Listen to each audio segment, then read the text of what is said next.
it's not even like a physical thing yet, but you see it in their eyes that all of a sudden they're starting to feel something, and the feeling is that it's working. Welcome to all you first-time listeners, and thank you to all the returning listeners. This is another episode of Dharma Talk, and I'm your host, Henry Winslow.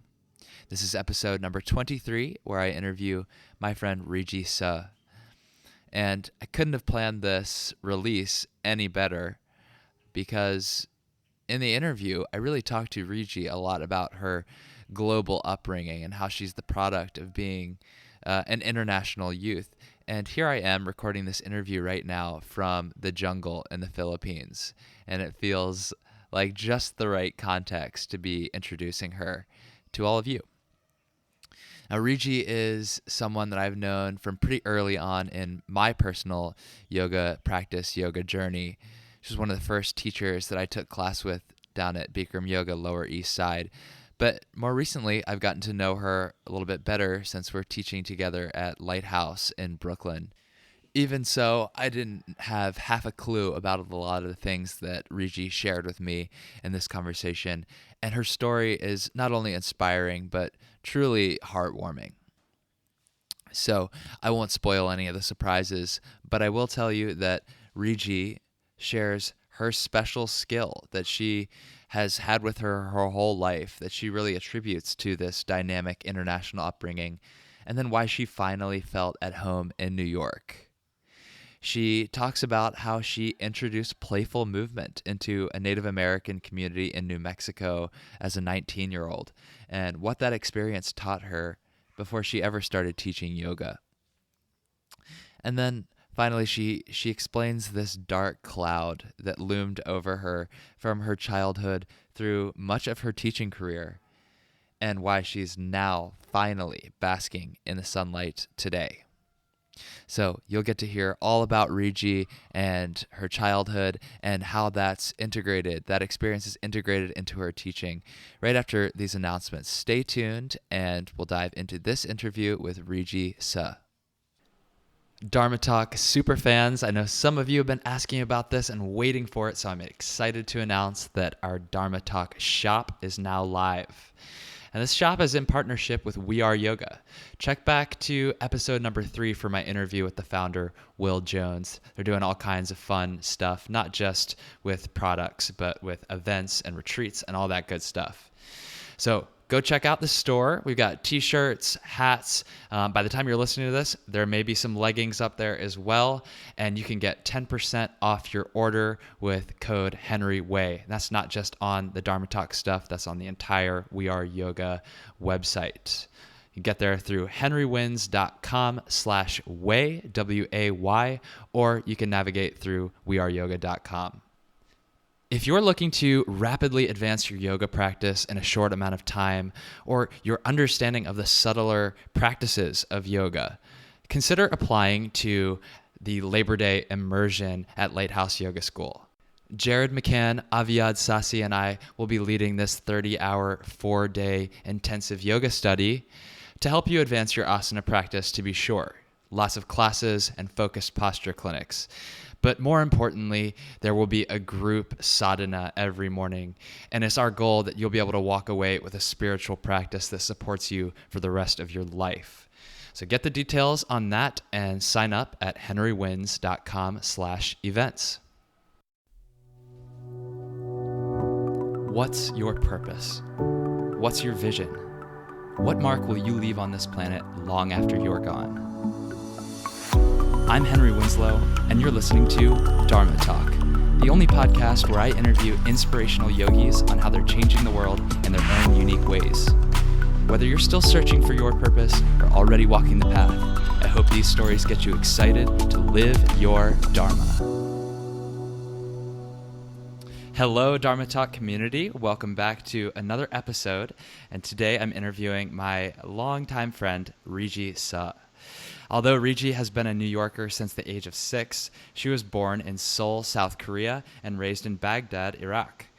Brooklyn finally feels like home after having left NYC repeatedly in search for home in New Mexico and Hawaii. Her education and career paths have taken her from Colgate University to work on television and film, from bartending to corporate advertising, and from yoga, specifically the Bikram, Ghosh, and Dharma lineages, to work with the camera once again. Riji, I'm so excited to have you on the show today. How are you? I'm so well, Henry. Thanks so much for inviting me and for having me. I appreciate it. Yeah, my pleasure.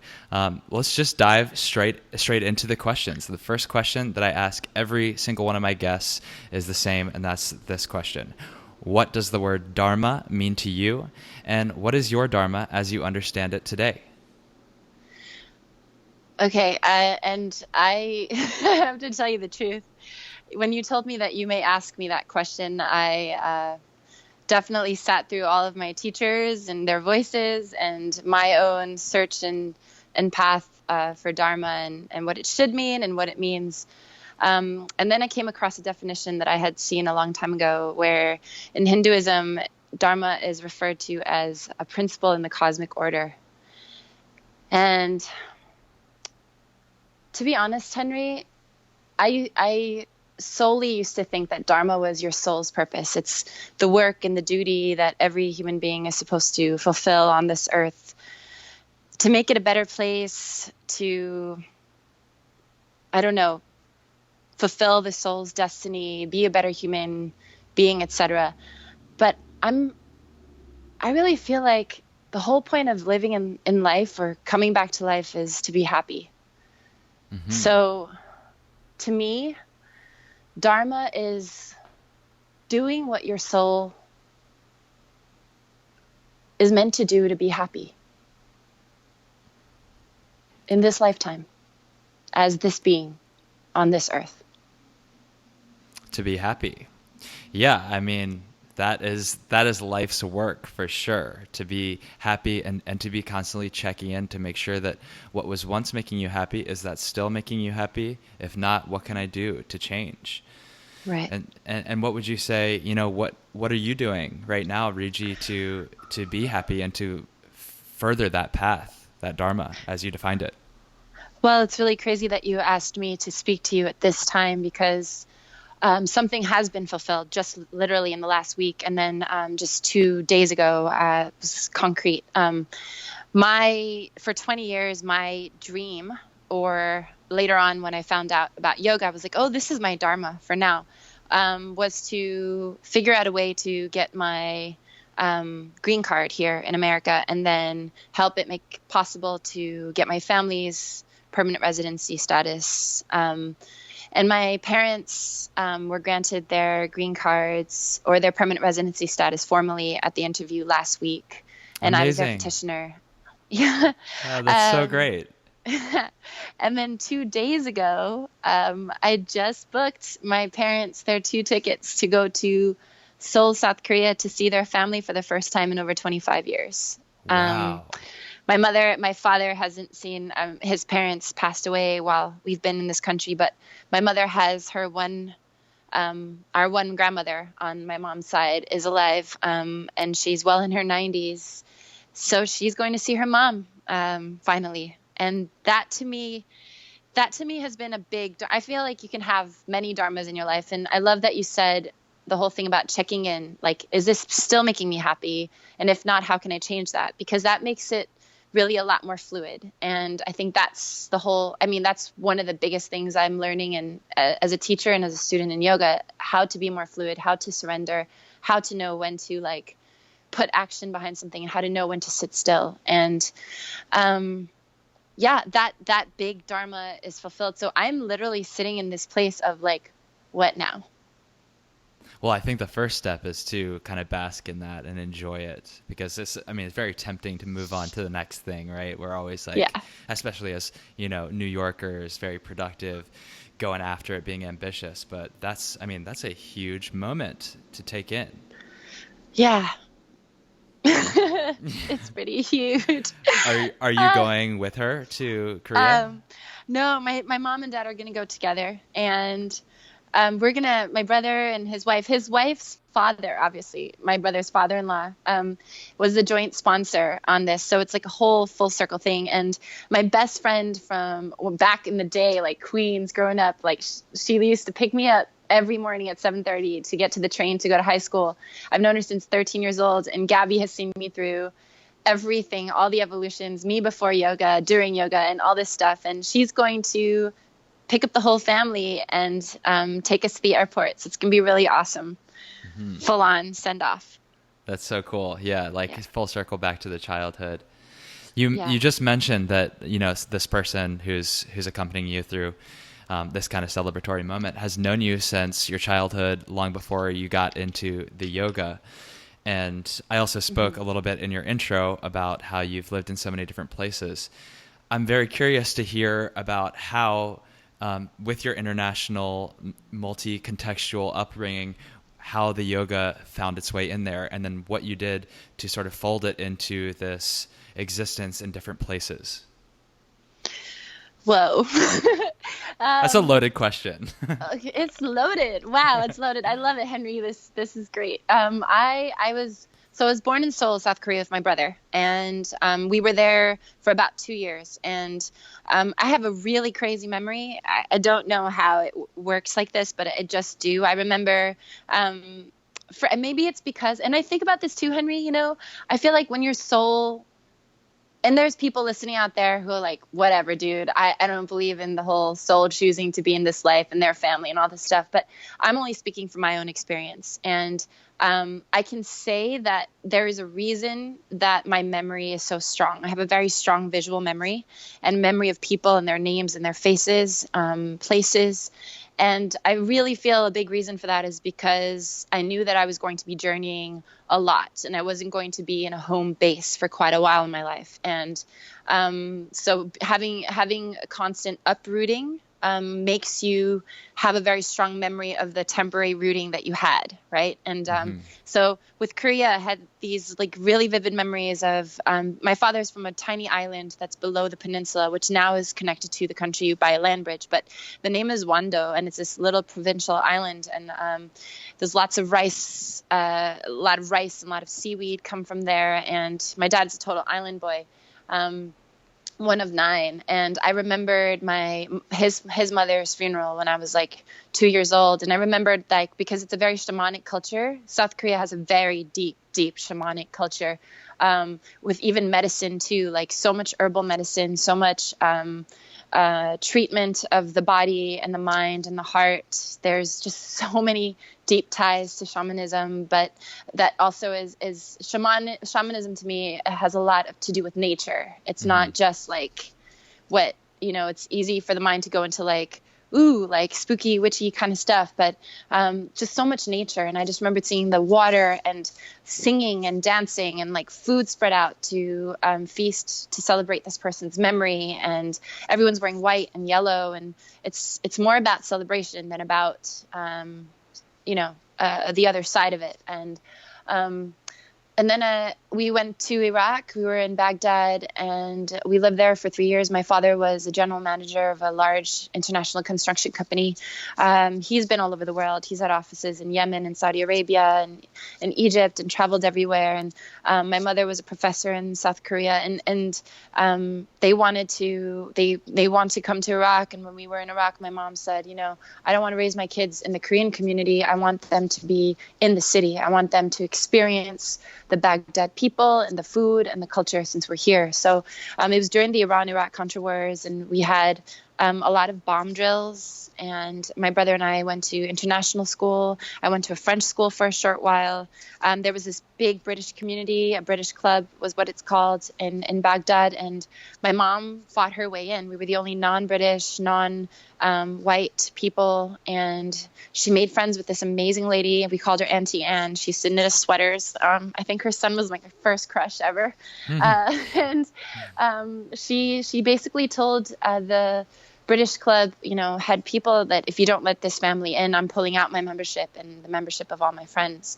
So we kind of got in that way. And eventually my brother and I attended school, quote unquote, like kindergarten, pre-kindergarten there. And I learned how to speak English. and, arithmetic and all that other stuff. My mother was always listening to headphones. We'd go to the Baghdad hotel and jump at the pool and swim. And I remembered one day, it just like stuck out of my mind. I was like, Mom, what are you listening to? And she said to me, I'm listening to English tapes. I was like, why are you listening to English tapes? Like we're in Iraq. Why would you? I mean, we speak Korean. And my mom said, well, I want to take you to a place where you're going to have to speak this language. And I want to be able to speak it because I'm your mother. And I remember thinking, like, what does that even mean?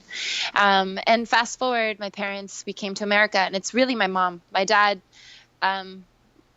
didn't really have a big, strong feeling about coming here or not. My mother did. And she wanted to bring her children, raise them in this country. And there's a Korean proverb saying, if you want to live like the tiger, you have to go into the tiger's den. And that's what my mom did. She wanted us to go here. So my parents, the reason I brought up their careers is that I think that's an important thing for many people to hear and understand who don't have a very strong connection to immigration and what's happening, not just in the States, but everywhere, is the immigrants that come in, or the quote unquote, we came in legally on a business visa. It just expired over time, and we had to go through the normal processes that other immigrants go through to get their permanent residencies, etc. But something important to remember is when people come to this country, just because they had masters or doctorates in other countries, or they were surgeons in their places or professors, etc., it's not honored here unless you've fulfilled the standard or the licensing requirements of this country. More so, it's the language, obviously, that you need to be proficient in. So anyway, growing up as a kid here in New York City, that was really clear. I don't know, and I'm sure you could attest this, Henry, is like, how many cab rides have you taken and maybe had a conversation with a cab driver who speaks 9 languages and was a professor of literature back in Egypt, you know what I mean? And you're sitting there dumbfounded. And so that's kind of the beauty of having then come to New York, because I think if anywhere else, I just don't think my earlier childhood would have made sense. And here, because you're surrounded by people with not the same stories, but stories that give your story a little, like a sigh of relief, like of understanding. Okay, there's some other things out there that are a little bit more bizarre, or this is normal to somebody else, And then being in New York, I think I was overwhelmed by just the craziness of the city and the vibe and the people. Like my first 2 years in America, I really can't remember. And that's what's nuts, is I remember Baghdad so clearly, like these red double-decker buses. My brother and I used to ride these really big bikes all around the block. It was super safe. Our neighbor next door used to make us grape leaves all the time. We had these picnics under the palm trees in the desert every weekend where people sang and danced and played music. And it was real. And part of it, I'm so grateful to have had that time, because, when the Persian Gulf War happened, and then much later on, when the U.S. went to war in Afghanistan, those places, they were devastated, and I'm thankful because I wasn't that kid in school that was just ignorant of the people there, or of what was happening in that country, or that country had such a humanity to it. It's so easy to get caught up on one side of propaganda when you're feeling very patriotic, and that's no one's fault. It comes with the package of living in a country that you feel very connected to. But at the same time, I'm thankful to have had that time, and I think that's always kind of, yeah. And at an early age to be able to look at things and say, years. That's not exactly. Yeah. And then later on, when I went to Colgate, I decided I had really wanted to major in French and Spanish and travel abroad and live in France and Spain for a year each. But at the time I had immigration issues, obviously, so I couldn't leave the country. And so I decided that I was going to go to New Mexico, and I majored in Native American studies. And obviously I decided to major in Native American studies before the New Mexico trip happened. But I had decided on that because that's where I live. It's where we live in America. This land, it didn't belong to anyone that's living here now, except for, the ancestors of the people that are on the 600 plus nations, reservations that still exist, and the hundreds more that don't have any more, at least quote unquote, blood quantum enough to exist. And so I decided that I want to learn about where I am and what it meant to be part of this country, not being really part of it, or at least part of the decision making of policies and of governance, really. So I went to New Mexico and we did a study off-campus semester. And there I got really connected to these people in Tasuki Reservation. And my job was, because we each all had, jobs with these reservations that we chose to work with. And mine was to create a fitness program there. And so the fitness program, when they asked for it, they said, we have no gym, Riji, we have no funding, we have no money. We need to do something for the elders, we need to do something for the kids, and we need to do something for the middle population of young adults and adults, because there's a lot of people with different illnesses and diseases that are prevalent among reservations, and we'd like to be able to do something about it from the roots up and not just medicate. So, I was like, I'm only 19. I don't really know what I can do, except I know at the time, like, I was so into sports. I ran at 6 a.m. every morning when I was in New Mexico, and I would stretch. I, had grown up playing different sports as a kid. And so I was like, well, let's just have fun, so I would set up obstacle courses across the plaza, which is like the center place where everyone convenes for gatherings and feast ceremonies. And I had the seniors like walk us through their old, long walks when they were kids. And we'd take the kids with us from Head Start, like all these little babies, and walk around the reservation and these back trails and up to the water tower. And then I would like measure out rocks and weights and wood and have everybody do like lifting exercises. I mean, it was just stuff that I would do in a gym, but just outdoors and like more fun. And it worked. Some people just did it. They got really into it, and people lost weight and blood pressure went down. And I mean, it was kind of strange to sit back now and to look at it and be like, oh, that was fun. I was a 19-year-old kid. I was asked to like help people work out, and be healthy and enjoy being out in the sunshine. And I didn't know that was a job. Yeah. You're just basically like play like I play. Yeah, exactly. And I think that's a big part of coming full circle into where I am now with teaching. I've been teaching for 12 years this November. And like you, my practice began, you started with yoga in a gym at New York sports clubs, but you really, really got into the yoga when you started with Bikram. That's right. Right? Yeah. Mm-hmm. Okay. So for me, it was the same. My yoga practice definitely started where I kind of went in and took 30 straight days and then committed to a full, a really full practice. It was with Bikram yoga. And when you're a Bikram yoga student, as you know, everything is really precise, and it's 26 and 2, and it's never going to change. The teachers change, the energy changes, the room might change, but what you're doing doesn't change. How you're doing it will always transform, which is why you come back.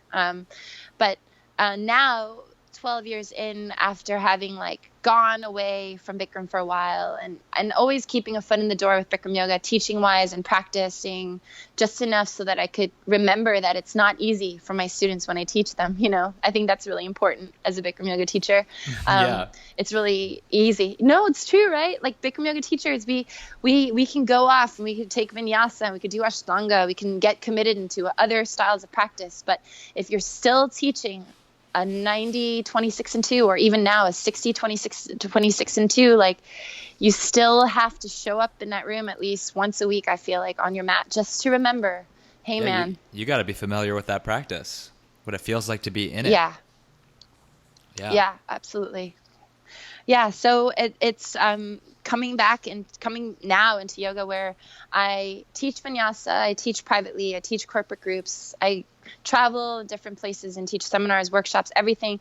When I teach, even within the Bikram yoga container of the 26 and 2, and even in the advanced container of the 84, because of that time in New Mexico, I really feel that I had this very clear early understanding of possibility and potential beyond what is obvious, beyond the seeming reality of the situation, the limits of what we're supposed to be able to do, or what we're supposed to do, and that there is this element of play in anything, really, but in the body, like movement of the body, especially for me, with breath. Yeah. So, And yeah. I love that you, it seems to me that everything that you've told me, and the way that you tell the stories is always very indicative of what's important to you, right? Not just you, Riji, but anyone. Like the things that come out when you're relating your own experience, they're naturally going to weave a narrative arc. And you kept coming back to these ideas of places and what's foundationally rooted in the place. And I can't help but, draw my own conclusion around that, which you may or may not agree with. But I think it has to do with how much you've moved around and being able to contextualize yourself so quickly and then understand what you're going to take away from each place. I think that probably had something to do with why you wanted to study Native American culture when you landed in the U.S. And and it also kind of comes back to this idea that you mentioned earlier. If you're not going to be in one place for very long, then your memory has to pick out something that you can really hold on to. And I wonder, when you got to New York, you said you didn't remember the first 2 years. Is that because, maybe some part of you realized that you had more time and you could, really take your time to appreciate what was happening here? Totally. That would make a lot of sense, Henry. That actually, yeah, this whole time I've been thinking, was it that traumatic? And I just blocked it out. But no, I like your explanation better. Yeah, because you've left and come back, and it seems you won't let me go, Henry. Yeah, yeah, and it seems that I think that you're happy here now, but yeah, we're very happy to have you. That's for sure. So thanks. Yeah, of course. So you kind of cited this moment working with the Native American population, this particular tribe, as being a place or a time in your life where something clicked for you with your teaching. So what happened there? How did you make the leap from, teaching natural intrinsic movement modality kind of stuff to saying, okay, let me dive deeper into this yoga stuff? There was no yoga. I mean, I took one yoga class in my years of Colgate, and it was the year after I got back from New Mexico. And she was such a lovely lady, and she was really lovely. She had like silvery hair, totally looked the yoga, the whole yoga stereotype thing, like the peaceful face and the silvery long hair and the loose, pants and the voice and all that. And Henry, I swear, no offense to her, but it was really hard for me to stay awake in that class. I think part of that is actually just that I was still a kid. I was used to running, boxing, playing basketball, doing things that were very much about moving and not about taking the moment to be in a posture and still. And I like to be challenged, and I didn't feel that the poses weren't quite so challenging, at least the ones that I was learning from her. So my first perception of yoga was that it was like, oh, it's boring and it's slow and nothing's really happening for me, and I can't really concentrate. So I'm just going to go back to running. With Bikram, what happened was I got back to New York after Colgate, and it was a bit tough. I had a senior year transitioning into the first real world year, obviously, for everyone, is not easy. I was in a place of a standstill where I had this degree from this really awesome institution, and yet I didn't have the paperwork that would help me work legally in the country. So I didn't really know what to do. And thankfully I had my bartender's license since I was 18. So I just found a bartending job right away and started working. And I ran so much, not because, I mean, yes, it felt amazing, but I'd go on these long, crazy runs in Central Park. My favorite times to run were when it's during the rainstorms, because you run around the reservoir, and lightning obviously is always near water, so you could see it like going in a circle sometimes, which is insane. But running always helped me feel better, and I thought I would get away from my own mind for a while and the stress or the worry. And what brought me to Bikram was actually a physical thing. Literally, I had run so much that my knees and my hips were like, okay, dude, you need to do something else. And I literally looked up on Google. I looked up a healthy workout that makes you sweat. And I was like, healthy workout. And then I would like get really specific. I was like, healthy workout that helps your knees and hips and makes you sweat. And seriously, Bikram yoga popped up. So somebody's I went to my SEO first is on class point. at Flatiron. Exactly. Somebody was doing their thing back then. And I got to my first class in Flatiron. And actually, I was a New York Sports Club member, and I would keep my bag in the locker right by Central Park on Madison, or between Park and Madison. And then I would run to the park and run back and just keep my bag in the locker. That's really why I had my membership. But yeah, I was still NYSC club member when I jumped into my first Bikram class. And after that, that was it. I was like, I got to do this. My knees don't hurt. Mm-hmm. And then after a while, it was, oh wow, I'm not thinking about things like when I used to run, but when I leave yoga, I'm lighter. So something is clicking here, because my runs would take me away, but I would come back, shower off, and head back to work or head into my rest of my evening, and those things would come back, mm-hmm. those old haunts. And with yoga, they would just get more quiet, and that's really when it clicked for me. Yeah. What a powerful benefit of yoga that so many of us have experienced. Is so true. I mean, you come in, you're looking for that sweaty workout that relieves tension in your hips, or whatever the exact keyword phrase was that you put in. But then you come out, and on top of the physical benefit, there is a very, very real mental and emotional benefit too. Such relief.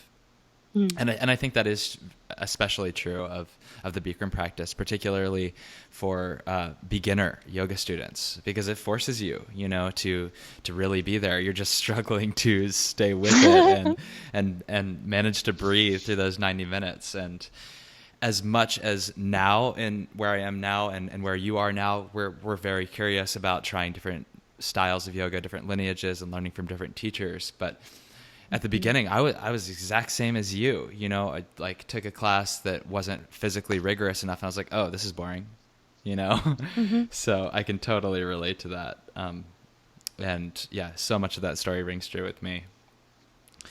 And then, so at a certain point there, you thought, okay, not only is it clicking with me that I need to keep this practice up, but I want to share this. So what happened with that? You know what? I didn't ever think that I would be a teacher.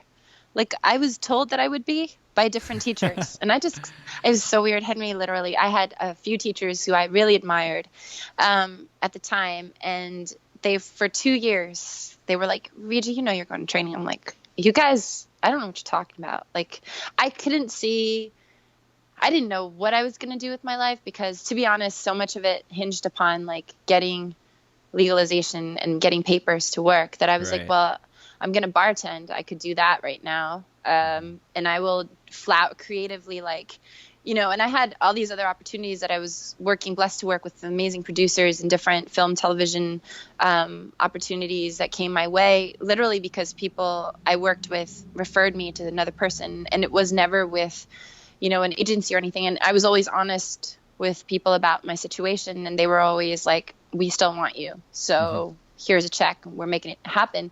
And I thought that's what I would do. And I would just bartend and figure out how to stay one creative foot in the world and do what I could do in that place. But then eventually it was like, no, Rij, there's a glass ceiling there. And as much as you love that kind of work and as much as it feels like home to you, it's not giving you a home right now. So you could be that, and no offense to anyone, because I know plenty of amazing people who work in the service industry in New York, and they are brilliant artists and they're doing their thing. They're just living New York, which is like, you got to pay the bills, I was in a place of like, I don't want to do that. I don't want to do that. And so I was like, okay, well, if I teach yoga, I could teach enough classes, where I don't have to be in a bar at all, and part of it was that I was done with, I realized, like, after some time you spend, and I was a work study. I decided to be a work study for 2 years to be able to practice as much as I wanted.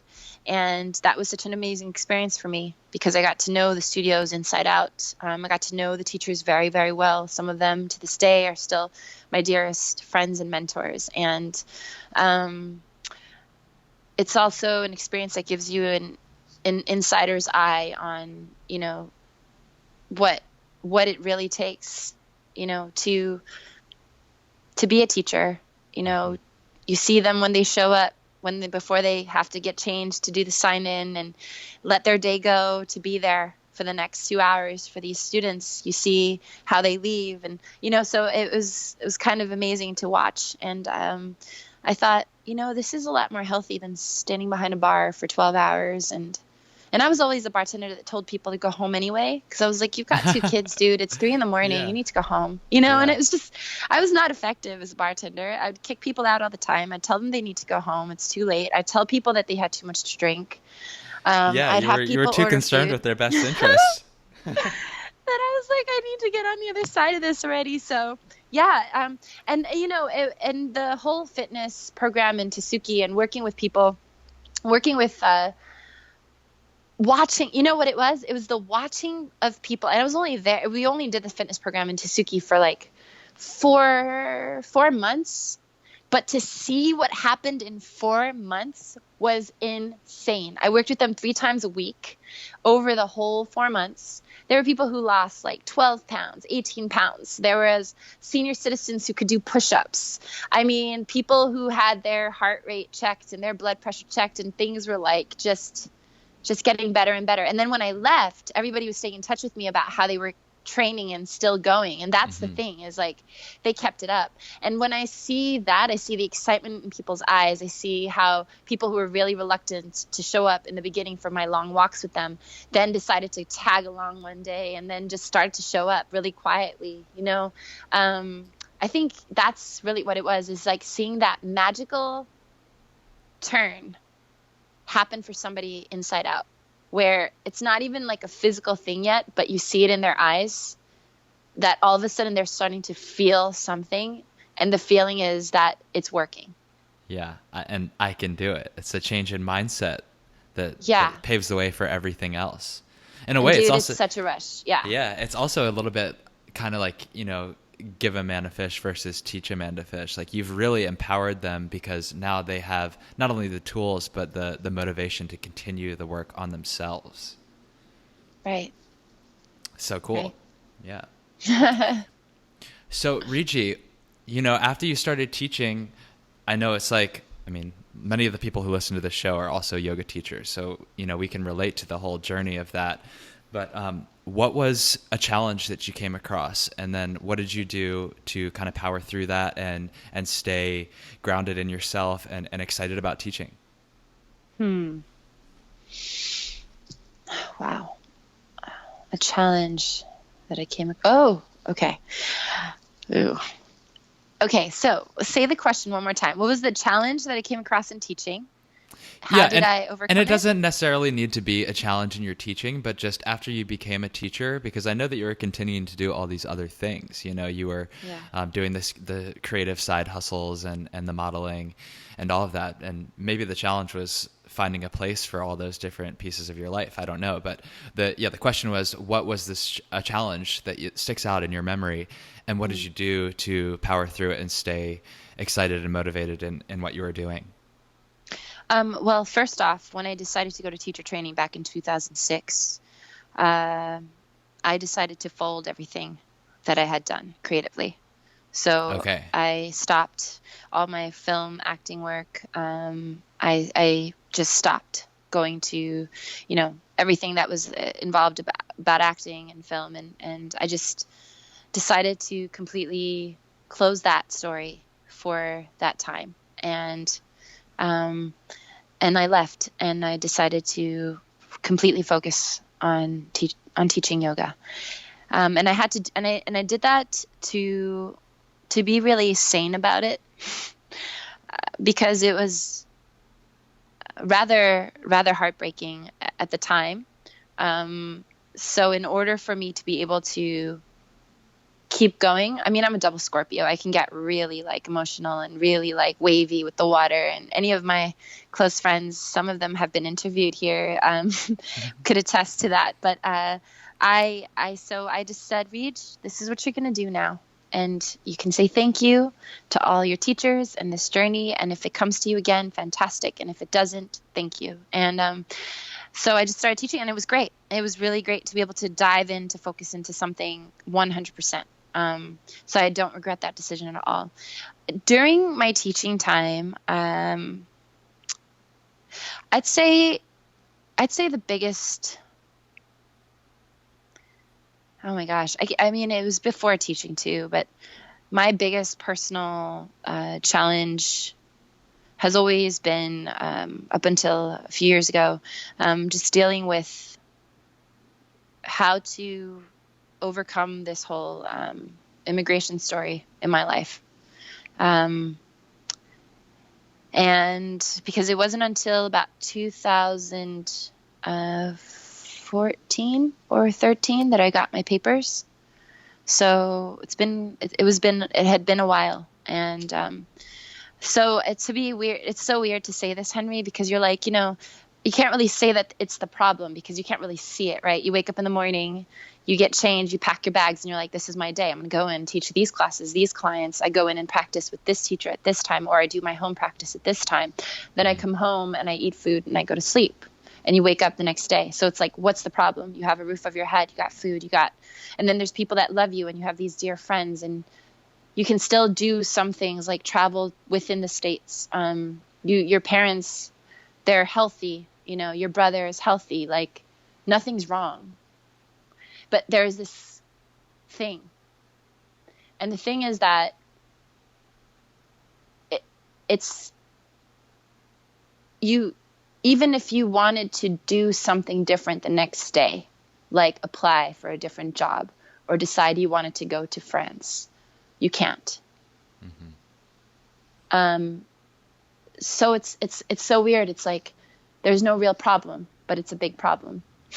So it's there all the time. So my thing is so interesting. Bikram, when I went to teacher training, now he has said some crazy things, and we won't go into other things about it. I will say though, in my personal interactions with boss, there's been nothing but respect.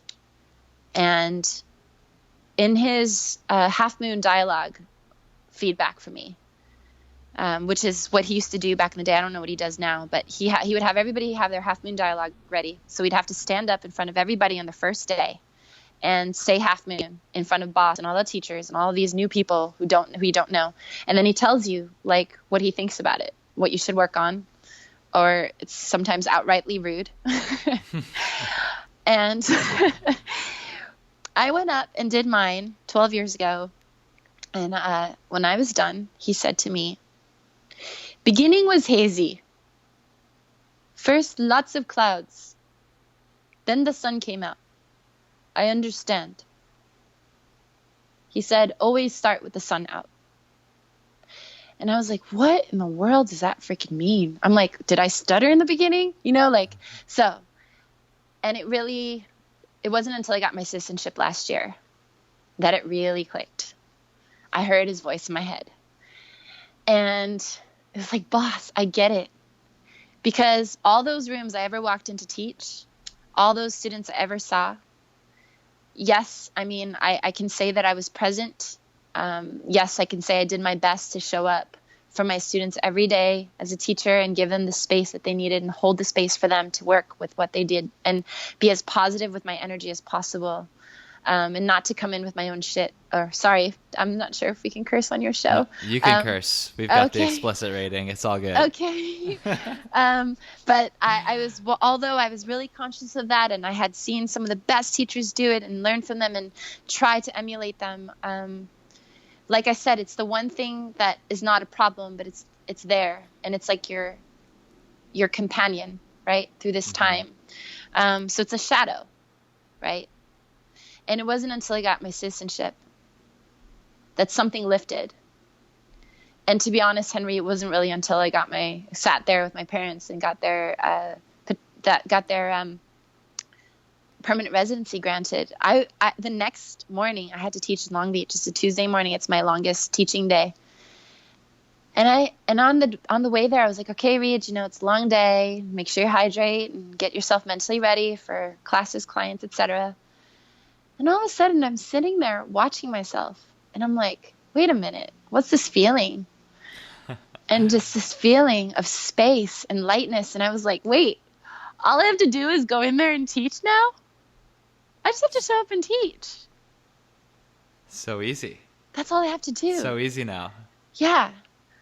So the biggest challenge, Henry, for me as a teacher in this time, or in the time after I became a teacher, was the challenge that I had before I was a teacher that probably has made me a better teacher and has definitely made me a better student and definitely made me more compassionate human being, first for myself and for other people, is the karma that I had to burn. Yeah. Some reason my soul chose this to do it. And the biggest challenge was to show up sometimes, Henry, because there were mornings when I didn't want to. I'm sure other teachers have other stories and other reasons, Yeah, it's easier to just stay under the covers when the shadow is looming over. But you had to start with the sun shining. Start with the sun out. Yeah, and I didn't really get that until last year. And I was like, oh, boss, 11 years later, holy cow, the sun's out. The sun is out. Yeah, for most days, unless you catch me on a sassy day. Riji, apart from getting your message and sharing your story out on this podcast, what are you doing today to live your Dharma? Today. I'm in that. Well, you know what? I really love that you said to me, I think you need to bask for a while. Mm-hmm. And, when I said, I feel like your Dharma is to do what makes you happy. So it's still a purpose. It's still doing something, or maybe it's even the seeking. I feel like the seeking is the doing, right? Sometimes where it's the journey that takes us to different people in different places, different jobs, different things asked of us, and different services we provide, we give, and we receive. Sometimes receiving is Dharma. And I think in this moment, you're right. I haven't really done it, but I'm going to bask and receive some of the happiness of this time in my life. Amazing. Yeah. And I'm going to take some time. Yeah. and then share it, in whatever purpose makes me happy to do so. Yeah. Great. Okay, Riji, we were speaking before we turned on the recording, and I know that you haven't listened to the other interviews, so this may be a little bit of a surprise, but we end every show with what I call the prana round. And in this little in this section of the show, I ask you 6 rapid fire questions and ask you to answer in minimum 1 word, maximum one sentence. Okay? Don't be nervous. You got it. Okay, Henry. Here we go. All right, question 1. In one word, why do you practice yoga? Love. What's your favorite yoga pose and why? Dancer. Full standing bow. Because it is so hard. That's a good reason. What's the single best cue or piece of advice you've ever received from a yoga teacher? Well, we kind of answered that one. But if you have something else you want to share, up to you. Mm-hmm.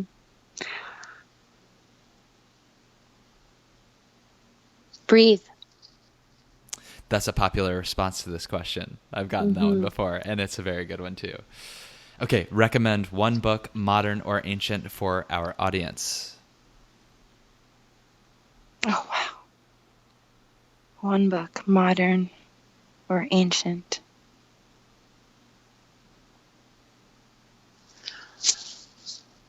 The Fountainhead. Ayn Rand. Yes. All right. Is yoga for everyone?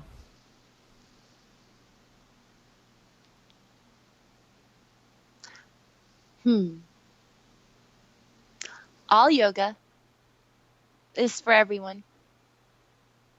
But there are many limbs to yoga. Yes. I agree with that. Some form of yoga, right, is for everyone. Okay, last question. How can our audience get in touch with you, and how can we support you in your Dharma? I have a website. It's rijisuh.com, RIJISUH.com. And you can find me where I teach at Lighthouse Yoga School, YoBK, Bikram Yoga Long Beach, or on my website when I list seminars or workshops. And you can support my Dharma by doing your own. Because the more happy people that are on this planet, a better place it is. Amazing. Riji, it's been such a pleasure to hear more about your background. You know, we've known each other for a while, but I learned so much about you today, and it really was a pleasure. Thank you so much for coming on the show. Thank you, Henry. It was an honor. I appreciate it. If you got something out of this episode, if you like Dharma Talk and want to keep it going, please do me a huge favor and subscribe, rate, and review on iTunes. I know it's not the most convenient thing to do, but it makes all the difference in getting this show out there and more visible to other people who can benefit from it. And hey, if you've got feedback or ideas or you want to get in touch with me, you can do that on Instagram @HenryWins. Otherwise, I'll talk to you next week. And until then, keep living your Dharma.